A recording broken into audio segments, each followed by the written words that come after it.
Recycling మాత్రం చేయట్లేదు. Yes. దీన్ని ఇలా పడేయడం, ఇది ఇలా ఉండిపోవడం వల్ల భూమిలో గంట వాటర్ అనేది పెర్కులేషన్ అవ్వకుండా ఉంటుంది. అలా ఉండకుండా అవ్వడం వల్ల రెయిన్ వాటర్ అనేది అండర్ గ్రౌండ్ వెళ్ళక decreasing rain water, under ground water అనేది ఇంకిపోతుంది. మేము దీనికి ఆల్టర్నేటివ్గా మేము ఈ సీడ్ పేపర్ ప్లేట్స్ తెచ్చాము.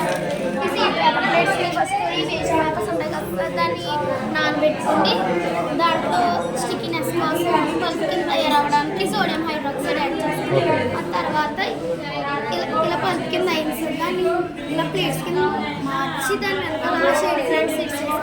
తర్వాత డ్రై చేసాక ఆఫ్టర్ ఇలా ఉన్నాయి. దీనికి వెజిటేబుల్ తయారవుతుంది. వెజిటేబుల్ పీల్స్ మోడల్గా బయోప్లాస్టిక్ అనేది తయారవుతుంది. దాన్ని దీనికి అవుటర్ వాడితే బాగుంటుంది. Very good. మరి ఇప్పుడు మనం రియల్గా బోన్ చేయడానికి ఈ పని చేస్తాయా? ఈ పల్ప్ అలా కాదు మేడం, ఇప్పుడు బోన్ చేయడానికే కదండి ప్లేట్స్ తయారు చేసింది. ఇప్పుడు పల్ప్ మీద మనం భోజనం వేసుకుని తినలేం కాబట్టి తినడానికి అనుగుణంగా ఏం చేయొచ్చు మనం? దీనిపైన వెజిటేబుల్ పీల్స్ ఇప్పుడు మోడర్న్గా బయోప్లాస్టిక్ అనేది తయారవుతుంది. ఎస్. దాన్ని దీనికి అవుటర్ లేయర్గా వాడితే మాత్రం సరిపోతుంది. ఎస్. You must